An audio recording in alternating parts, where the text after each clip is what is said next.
In this video, we're going to take a look at the passing sequence using quick play rules and 49 football. I'm going to start with the intermediate pass to Steve Largent. These 5 numbers here are the pass completion number, and then if the pass is complete, these are the yardage numbers, and you'll see how that works out if there's a pass is complete. So let's start with an intermediate pass to Largent. His number is 67. And so then you look at the quick play chart, and remember I've got Denver and Seattle here, and you always use the team that has the ball, their side. It's broken down into, you have the run over here, which if you looked at the run video, you saw how that works. Pass is pretty much the same. The influence number, you look down this column, you're going to roll a d20, and depending what that comes out at, and this one's a 15, you go down until you see the 15, and then that's the row. Gives you an idea who has influence, and the top of the two, the offense, has influence here.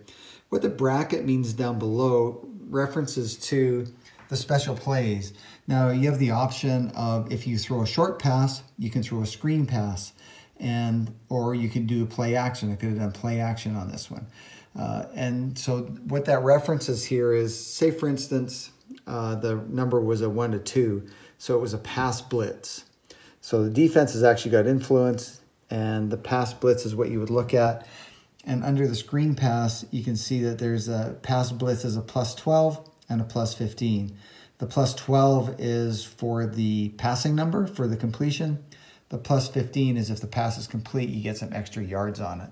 So that's what all these things in brackets are for. They reference back up to just these special plays that you actually get to use.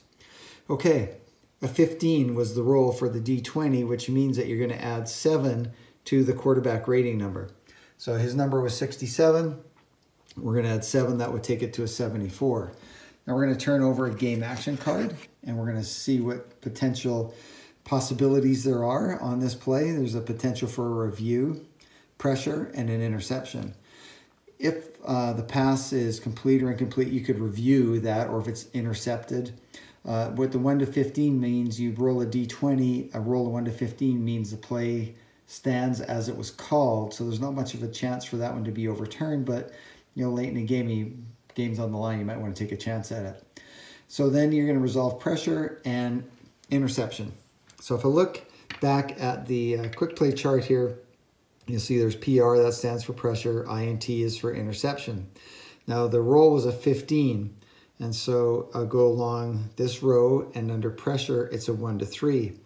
Here, the number is an 8, and that number in brackets is optional. I use it for when I'm playing quick play, but when I'm playing a standard game, a lot of times I'll use it too, but sometimes I will roll a d20 just to give it a little bit more randomness, although these cards have been pretty well thought out. But that's the other thing you could do, is you could roll a d20, and if it was between 1 and 3, that means it would get pressure. So there's no pressure on the play. There's a potential for an interception though, because it's interception all, and the all means all depths of pass.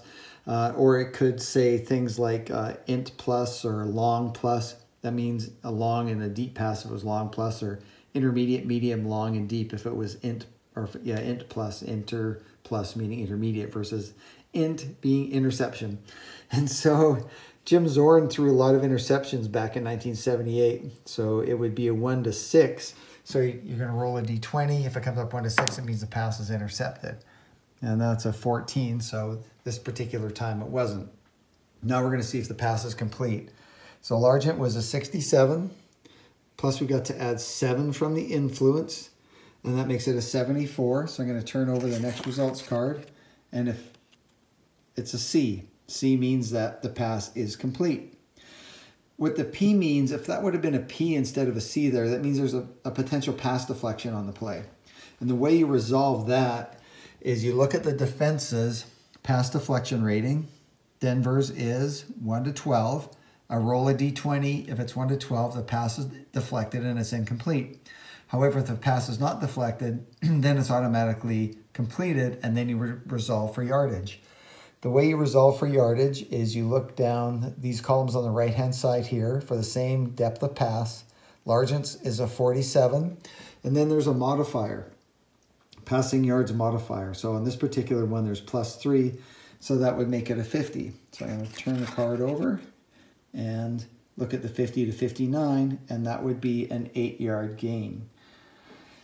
Now you'll notice there's a passing here, and what you'll see is stars or C's, and I don't use this passing when I'm playing a quick play. I only use it when I'm calling plays in the basic game and I'm selecting who the receiver would be. Then I use this cell here, and it's outlined in the rule book as to what those mean, but just ignore it for right now in the quick play game.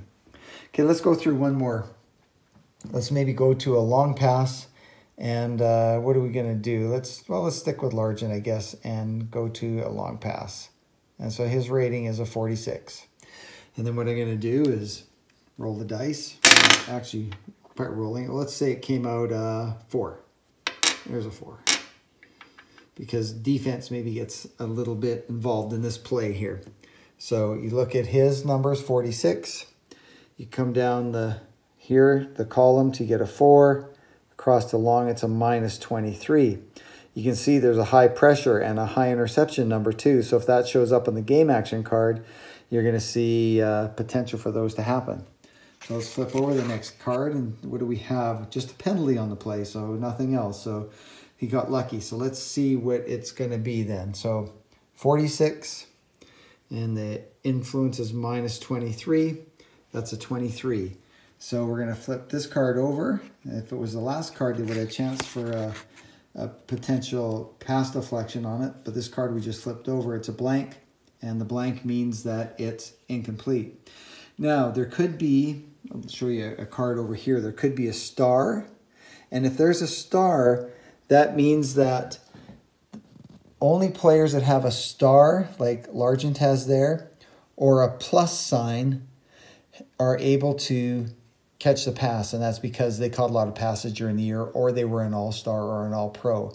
And so if they have that rating, they automatically catch the pass. Okay, as we come back here, sorry about the kind of went out of focus on us there. The pass was incomplete. If it was completed, we'd flip over the next game card, but there was a penalty on the play, so let's turn the penalty card over and see what we have. And the PA is the pass. If it was a run play, you'll notice that there's just one penalty, and it shows a neutral zone infraction. That would be for both CFL and NFL. You can see the dash N star. That's for the north. And so these penalties to the right of it are only for the CFL game, and that's because there's different penalties that get called in the CFL and different frequencies of penalties.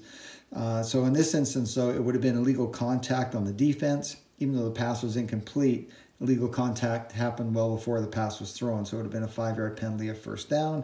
So you'd move the ball and you'd move the timer, and then you'd set up for the next play.